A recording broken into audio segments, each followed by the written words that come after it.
Passez en revue la feuille de calcul finale. Regardez la dernière colonne intitulée « Pourcentage de différence entre les faiseurs et les non-pratiquants dans cette réponse ». Recherchez les chiffres les plus élevés. Ce sont les réponses les plus importantes et les plus susceptibles d'entraîner un changement de comportement si vous vous concentrez dessus.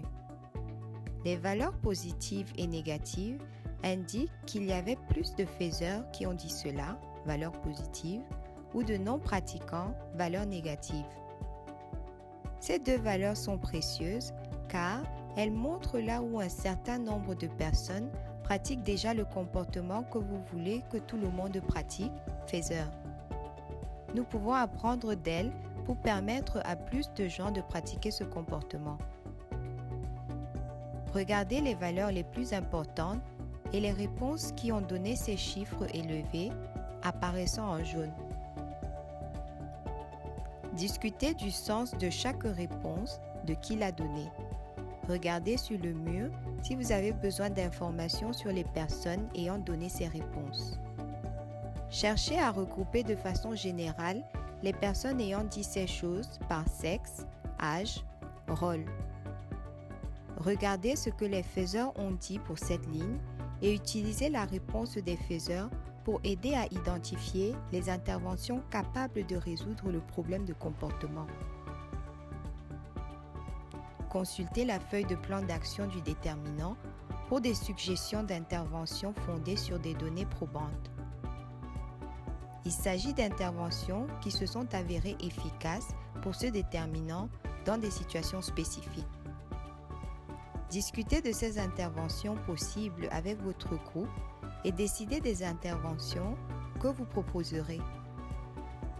Complétez la feuille de plan d'action avec 1. La réponse abordée à partir de la feuille d'analyse. 2. Les interventions suggérées choisies par le groupe comme les plus appropriées parmi les interventions possibles et acceptées par votre petite équipe. 3. Examinez le modèle socio-écologique et indiquez à quel niveau l'intervention sera utilisée. 4. Discutez de ce que sera l'intervention spécifique à chaque niveau du modèle socio-écologique et ajoutez les détails nécessaires à la feuille.